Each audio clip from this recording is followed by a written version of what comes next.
بسم اللہ الرحمن الرحیم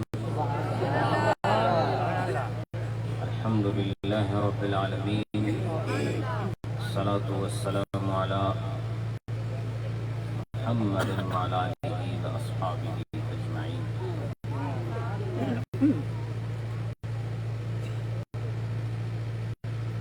ربنا اغفر لنا ولإخواننا الذين سبقونا بالإيمان. صدق اللہ مولانا العظیم. ان اللہ وملائکتہ یصلون علی النبی یا ایھا الذین آمنوا صلوا علیہ وسلموا تسلیما. اللہم صل علی سیدنا مولانا محمد وعلی آل سیدنا ومولانا محمد وبارک وسلم. جھوم جھوم کے بارگاہ رسالت میں اپنی محبت، عقیدت اور اپنی غلامی کا ثبوت پیش کرنے کے لیے بصیغہ صلاۃ والسلام حاضری پیش فرمائیں. السلام علیکم یا رسول اللہ وعلی آلک واصحابک یا حبیب اللہ.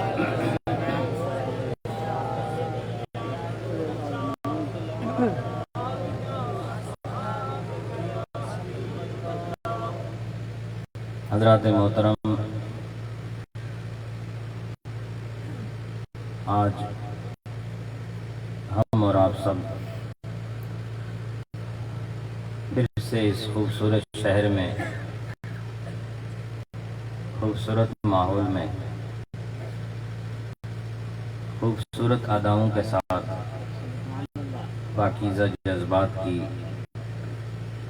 لہر میں اور طبیعتوں کے روحانی نکھار میں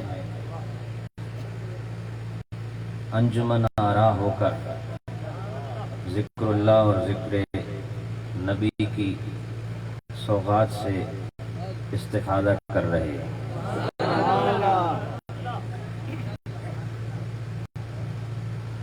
آپ سب کے یہ چہرے دیکھ کر، آپ کی حاضری دیکھ کر، اسٹیج پر رونق دیکھ کر، آپ کے چہروں پر یہ اطمینان سے کندہ کی گئی تحریر دیکھ کر محسوس ہو رہا ہے کہ زمین زرخیز ہے، فیضیاب ہے، مستفید ہے.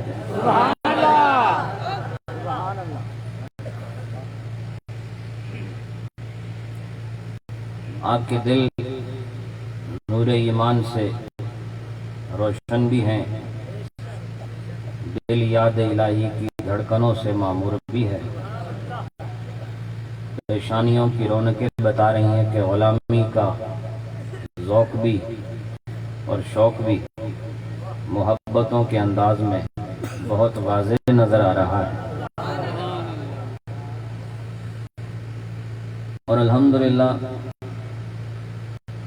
کافی دیر بیٹھنے کے بعد تھکاوٹ کا احساس نہ ہونا اس بات کی دلیل ہے کہ ہماری منزل درست ہے، اس لیے سفر میں تھکاوٹ بھی نہیں ہو رہی.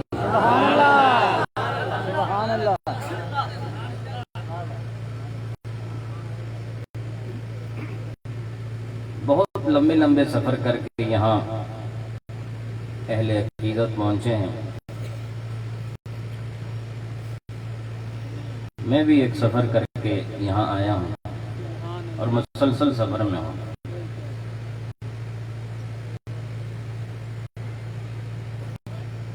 اور بقول سیدی شیخ العالم رحمۃ اللہ علیہ ایک صوفی کا عقیدہ اور مشرب بتا رہا ہوں کہ آپ کا یہ فرمان کہ بالائے زمین آرام نہیں ہے، بالائے زمین کام ہے، زیر زمین آرام ہے.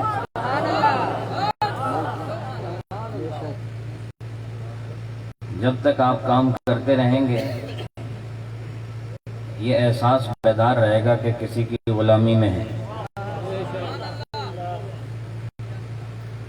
اور جو بے حس و حرکت ہو جائے، نہ حرکت رہے نہ حس رہے، یہ آرام کی دلیل ہے۔ اور اہل اللہ کہتے ہیں، ابھی آپ کو روایت سنائی بھی تھی کہ اپنے بندوں سے کہا جاتا ہے سو جاؤ، اور سونا آرام کے قبیل سے ہے۔ سونا اسی لیے ہوتا ہے تاکہ تھکاوٹ ختم ہو جائے۔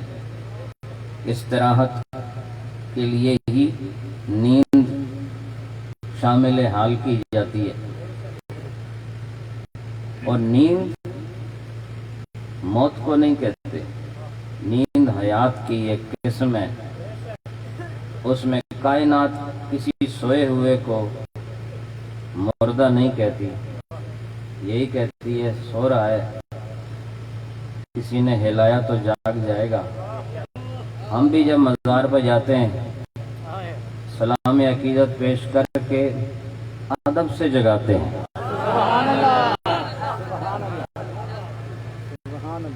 اور پھر جگانے کے بعد جب سلام پیش کرتے ہیں تو یہ بھی ہماری شرع نے ہمیں بتایا ہے کہ صاحبان مزار سلام کا جواب دیتے ہیں۔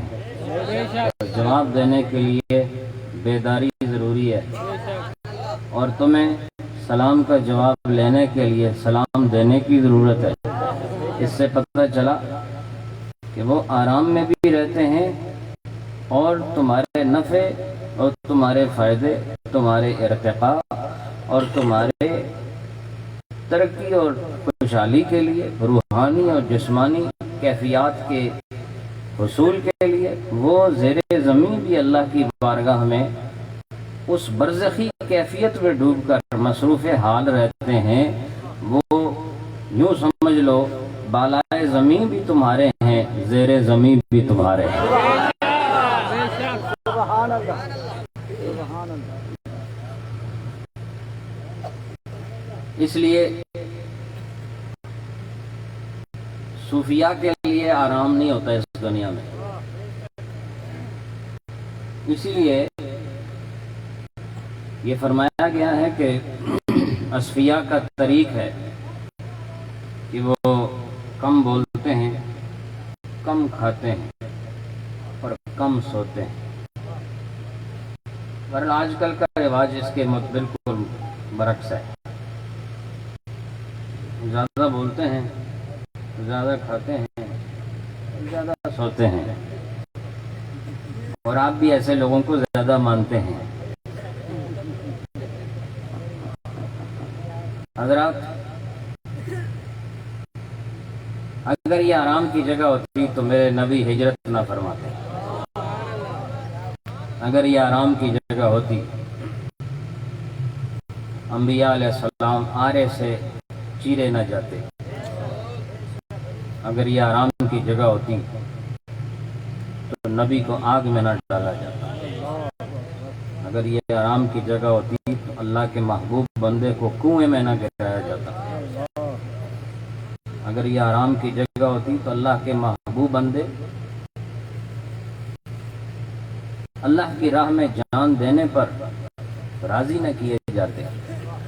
اس سے پتہ چلا یہ دار امتحان ہے، دار تکلیف ہے، دار مشقت ہے، دار مسافرت ہے، اور ہمارا یہی طر امتیاز ہونا چاہیے کہ ہم نے اس زمین پر رہ کر نوکری کرنی ہے۔ اور مزے کی بات یہ ہے کہ جس کے بھی نوکر بن جاؤ آدمی کو اپنا آپ کمتر لگتا ہے، لیکن ہم جس کے نوکر ہیں ہمیں اپنے آپ سے بڑا کوئی نظر آتا ہی نہیں۔ بعض نوکریاں ایسی ہوتی ہیں کہ آپ کو اپنا آپ بادشاہ نظر آتا ہے، تو اگر ایسے کامل نبی کی نوکری مل جائے اور کاملین امت کی نوکری مل جائے اور خود آدمی اپنے آپ کو اس نوکری میں بادشاہ متصور کرے تو جن کے ہم نوکر ہیں ان کی عظمتوں کا عالم کیا ہوگا۔ کیا بات. آج کا جو پروگرام ہے خلیفہ عبد الوہاب صاحب نے جو مجھے بتایا اس کے مطابق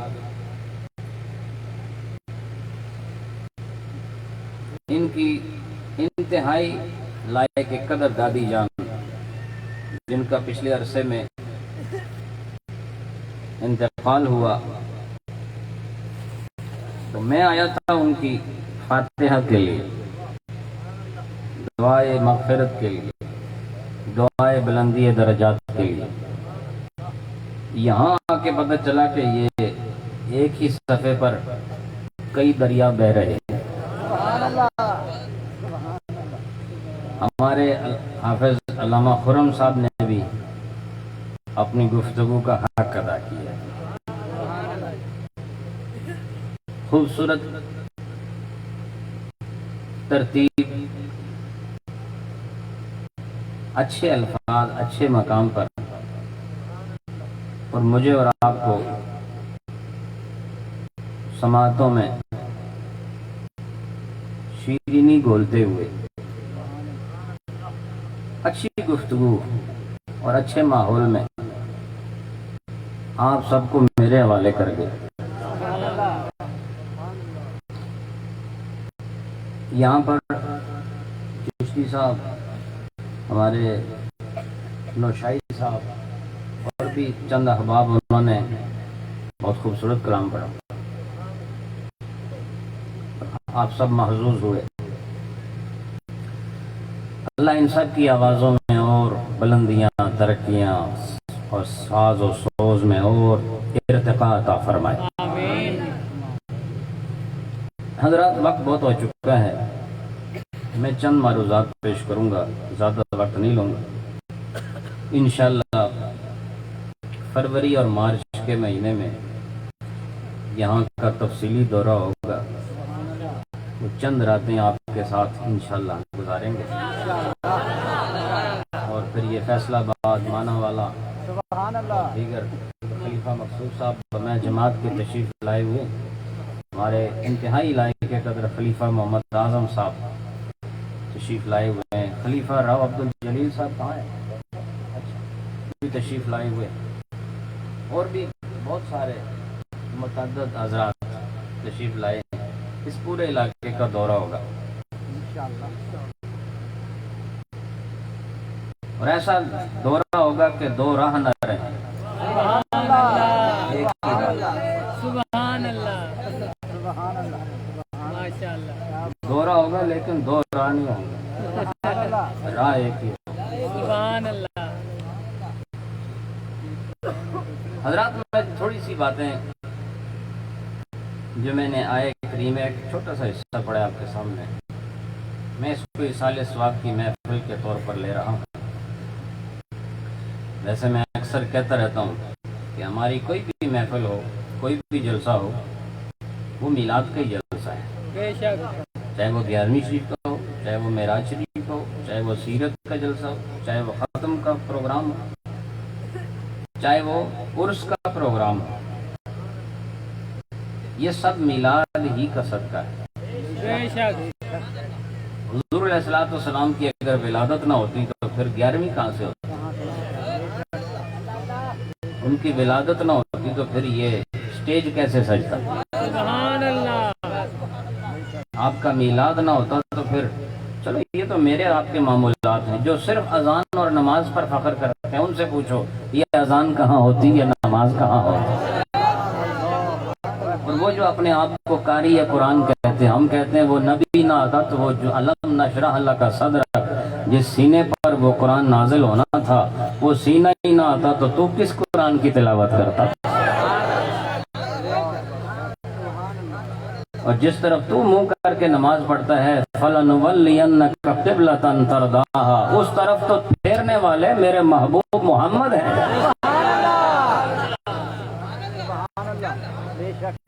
تو یہ تیرا قبلے کی طرف رخ کرنا اور لوگوں کو کہنا ادھر منہ کر کے دعا کرو یا ادھر منہ کر کے نماز پڑھو، یہ بھی جو تو کہہ رہا ہے اصل میں تو بھی میلاد مصطفیٰ ہی کر رہا ہے.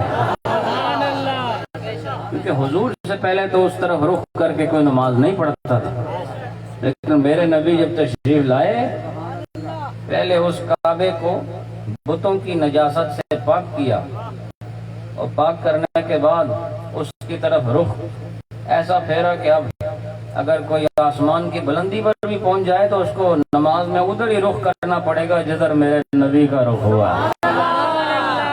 سبحان اللہ،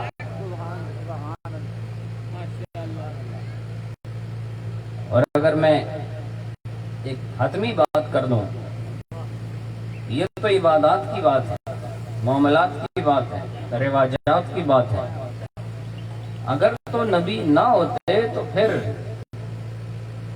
کائنات ہی نہ ہوتی۔ تو میں تو سمجھتا ہوں جب سورج طلوع ہوتا ہے یہ بھی میلاد مصطفیٰ کا نعرہ بلند کر رہا ہوتا ہے، اور جب شام اپنے گیسوں بکھیر رہی ہوتی ہے یہ اصل میں ولادت مصطفیٰ کا اعلان ہوتا ہے، اور جب دریا اپنی روانی اور اپنا شور دکھاتے ہیں اور سناتے ہیں یہ حضور کی آمد کا چرچا کر رہے ہوتے ہیں۔ اس لیے ساری کائنات کا وجود آیا ہی نبی کے سبب سے ہے، اس لیے ہم سمجھتے ہیں آسمان میں جاؤ تو یہ بھی ولادت مصطفیٰ کا صدقہ ہے، زمین میں پھرو یہ بھی ولادت نبی کا صدقہ ہے، سمندر کی موجوں اور پانی کے دوش پہ سفر کرو یہ بھی نبی کی آمد کا صدقہ ہے، اور اپنے دل میں نور ایمان لے کے جیو یہ بھی ان کی آمد کا صدقہ ہے، اور تم جو دنیا میں آئے یہ بھی ان کی آمد کا صدقہ ہے، اور جو چلے جاؤ گے یہ بھی ان کی آمد کا صدقہ ہے۔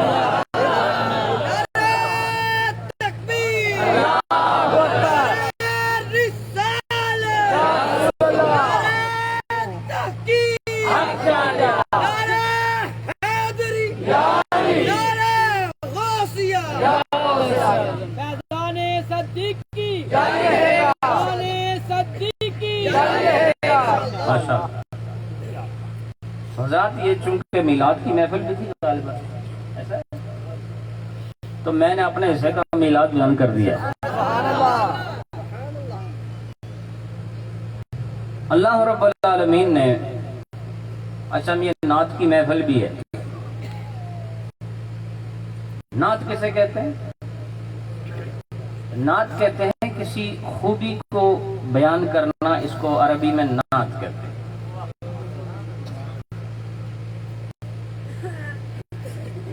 خوبی کا جو بیان ہے یہ نعت ہے، اور میں اور آپ ابھی حضرت حسان کی بھی بات کی گئی آپ کے سامنے۔ نبی پاک علیہ الصلوۃ والسلام کی نعت بیان کرنا یعنی ان کی خوبیاں بیان کرنا، نعت سے مراد صرف ساز و آواز کی بات نہیں یا صرف منظوم کلام کی بات نہیں، بلکہ حضور علیہ الصلوۃ والسلام کی عظمت و شان کو پڑھنا، پڑھانا، بولنا اور دوسروں کو سکھانا اصل میں یہ سنت الہیہ ہے۔ نبی کی تعریف اللہ نے خود بیان فرمائی ہے۔ اللہ رب العالمین نے قرآن پاک میں ارشاد فرمایا وَمَا أَرْسَلْنَاكَ إِلَّا رَحْمَةً لِّلْعَالَمِينَ۔ اللہ نے فرمایا أَلَمْ نَشْرَحْ لَكَ صَدْرَكَ، اللہ نے فرمایا وَرَفَعْنَا لَكَ ذِكْرَكَ، اللہ نے ارشاد فرمایا إِنَّا أَعْطَيْنَاكَ الْكَوْثَرَ، اللہ نے فرمایا إِنَّ شَانِئَكَ هُوَ الْأَبْتَرُ، اللہ رب العالمین نے فرمایا وَإِنَّكَ لَعَلَىٰ خُلُقٍ عَظِيمٍ، اللہ نے قرآن میں فرمایا محمد الرسول اللہ، اللہ نے قرآن میں ارشاد فرمایا۔ حضرات یہ ساری کی ساری باتیں کیا ہیں؟ یہ آیات قرآنیہ ہیں اور کلام الہی ہے، تو اللہ رب العالمین نے نعت محمدی کو آیات قرآنی کی صورت دے کر نعت مصطفیٰ کو ہمیشہ کے لیے محکم فرما دیا۔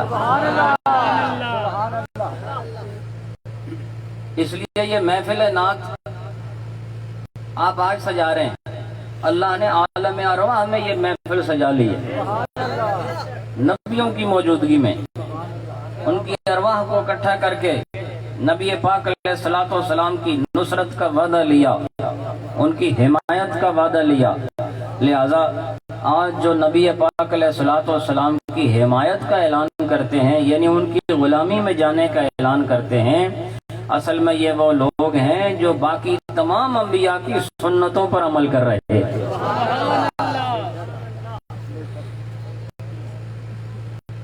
قرآن پاک میں جگہ جگہ نبی پاک کی نعت بیان ہوئی ہے، اور پھر اس نعت کو دیگر انبیاء نے اپنے اپنے دور میں ذکر فرمایا۔ ہر نبی حضور نبی پاک علیہ الصلوۃ والسلام کا نعت خوان رہا ہے۔ اب ضروری نہیں کہ وہ ایسے نعت کہیں کہ پہلے سبحان اللہ کو، پھر صلی اللہ علیہ یا رسول اللہ، نہیں، بلکہ ہر وہ آدمی جو نبی پاک کی شان بیان کرے وہ حضور کا نعت خوان ہے، وہ حضور کا ثنا خوان ہے۔ اور اس محفل کا جو آخری عنوان ہے وہ اصحال ثواب کا ہے۔ حضرات، اللہ رب العالمین نے ہمیں دعا سکھائی، قرآن نے ہمیں بتایا کہ کس طرح دعا مانگنی ہے۔ تو ارشاد رب العالمین ہے، ربنا اغفر لنا، اے ہمارے رب ہماری مغفرت فرما دے، وَلِإِخْوَانِنَا، اور اے ہمارے رب ہمارے بھائیوں کی بھی مغفرت فرما دے۔ لیکن کون سے؟ الذین سبقونا، وہ جو ہم سے سبقت لے گئے، جو ہم سے پہلے چلے گئے، یعنی جانا ہم نے بھی ہے لیکن ہم سبقت والے نہیں ہیں، ہم مؤخرین میں سے ہیں، وہ متقدمین میں سے ہیں، سابقین میں سے ہیں، پہلے جانے والوں میں وہ سبقونا جو ہم سے سبقت لے گئے عالم دنیا سے عالم برزخ جانے میں، بالایمان، یہ شرط بیان ہو رہی ہے، جو ہم سے پہلے گئے ان کی مغفرت فرما، لیکن ہر ایک کی نہیں، اس کی جو ایمان کے نور کے ساتھ گیا ہے۔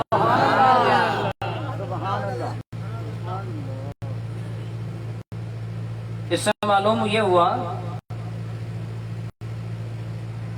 کہ اپنے لیے بہتری سوچنے والا عقل مند آدمی ہوتا ہے، لیکن ضروری نہیں کہ ہر عقل مند وفادار بھی ہو۔ ایسا ہے کہ نہیں؟ یہ ضروری تو نہیں کہ ہر عقل مند آدمی وفادار بھی ہو، لیکن اللہ نے اس بیان کے ذریعے یہ ثابت فرما دیا کہ عقل مند آدمی وہ ہوتا ہے جو اپنا نفع سوچتا ہے، لیکن مومن وہ ہوتا ہے جو اپنے بھائی کا بھی نفع سوچتا ہے۔ اور عقل والے سب اپنے آپ کو عقل والے سمجھتے ہیں، چاہے وہ مومن ہو یا غیر مومن، اور اس عقل کے کھیل سے وہ نہ جانے کیسے کیسی ایجادات کر گئے ہیں۔ لیکن مومن کی نشانی کیا ہے؟ مومن کی نشانی یہ ہے کہ وہ اپنے لیے بھی نفع سوچتا ہے اور اپنے بھائی کے لیے بھی نفع سوچتا ہے۔ اور بھائی کون ہوتا ہے؟ بھائی وہ نہیں ہوتا جو صرف آپ کی والدہ کے بطن سے پیدا ہوا ہو، آپ کے والد کی اولاد ہو، بلکہ قرآن کے اس اسلوب کلام سے پتہ چل رہا ہے کہ جس نے بھی کلمہ لا الہ الا اللہ محمد رسول اللہ پڑھا ہے وہ آپ کا بھائی ہے، وہ آپ کا بھائی ہے۔ اس لیے ہم نے صرف اپنی مغفرت کی بات نہیں کرنی، بلکہ ہم نے اپنے بھائیوں کی مغفرت کی بات بھی کرنی ہے۔ اور جو آدمی صرف اپنی بات کرے وہ قرآن پاک کے اسلوب کلام کے مخالف ہے۔ اللہ نے دوسری جگہ فرمایا، ربنا اغفر لی ولوالدی وللمؤمنین یوم یقوم الحساب، اللہ میری مغفرت فرما، میرے ماں اور باپ کی مغفرت فرما، اور اہل ایمان کی مغفرت فرما۔ اس سے پتہ چلا کہ مغفرت کا سوال صرف اپنے لیے کرنا یہ خود غرضی کی علامت ہے، اور یہ دعا ہر ایک کرتا ہے۔ معلوم یہ ہوا کہ اللہ ہر ایک کی دعا سنتا ہے، ہر ایک کی پکار سنتا ہے۔ آپ مانگیں یا میں مانگوں، اللہ ہر ایک کا سوال سنتا ہے۔ اس لیے نماز کے اندر بھی یہ اہتمام کر دیا گیا کہ آپ جب نماز پڑھ رہے ہوں تو السلام علیکم ورحمۃ اللہ کہو تو دائیں طرف سلامتی کی دعائیں جائیں، اور السلام علیکم ورحمۃ اللہ کہو تو بائیں جانب سلامتی کی دعائیں جائیں۔ اور آپ کو پتہ ہے کہ زمین جس انداز سے بنی ہوئی ہے، اس کی ہر سمت میں کہیں نہ کہیں کعبہ آ رہا ہے۔ کوئی مشرق میں ممالک ہیں، کوئی مغرب میں، کوئی شمال میں، کوئی جنوب میں، کسی کا قبلہ ادھر ہے، کسی کا ادھر ہے، کسی کا ادھر، کسی کا پیچھے کی جانب، اپنے اپنے مقام پر ہر ایک کا قبلہ مختلف ہے، اور ہر وقت کسی نہ کسی لمحے سلامتی دائیں اور بائیں وہ بھیج رہا ہوتا ہے۔ جو ادھر والا ہے وہ ادھر بھیج رہا ہے اور ادھر بھیج رہا ہے، جو ادھر بیٹھا ہے اس کا سلام بھی دائیں بائیں جا رہا ہے۔ لہذا مشرق و مغرب، شمال و جنوب میں جو انسان نماز پڑھتا ہے وہ کائنات میں اپنے بھائیوں کو سلامتی کی دعائیں دے رہا ہوتا ہے۔ سبحان اللہ۔ اس سے پتہ چلا ہر طرف سلامتی ہے، ہر طرف سلامتی ہے۔ اور میں ایک بات کرنا چاہتا ہوں، یہ کیا السلام علیکم تم پر سلام ہو، السلام علیکم تم پر سلام ہو، اور السلام علیکم میں مخاطب کا صیغہ استعمال ہوا ہے، غائب کا صیغہ استعمال نہیں ہوا۔ ایسا نہیں فرمایا السلام علیہم، فرمایا السلام علیکم، جسے کہتے ہو تم پر سلام ہو۔ یہ کون ہے؟ اچھا جماعت میں کھڑے ہو پھر تو دائیں بائیں لوگ نظر آتے ہیں، ارے جب کمرے میں تنہا ہوتے ہو یہاں کیوں کم کہتے ہو؟ یہاں تو ہم کہا کرو یا ہم کہا کرو۔ السلام علیہم، ان پر سلام ہو، جو نظر آئیں ان کے لیے کم کہا جاتا ہے، جو نظر نہ آئیں ان کے لیے ہم کہا جاتا ہے۔ لیکن یہ کم اور ہم کا قصہ میں آج یہاں ختم کر دیتا ہوں۔ فرمایا کہ اگر تم عام امتی کو اگر وہ غائب بھی ہو تو اس کو مخاطب کے صیغے سے سلام کہہ سکتے ہو کہ السلام علیکم، نظر آئے یا نہ آئے۔ اگر امتی کو تم السلام علیکم کہہ سکتے ہو تو امتی کے والی محمد کو کیوں نہیں کہہ سکتے؟ سبحان اللہ۔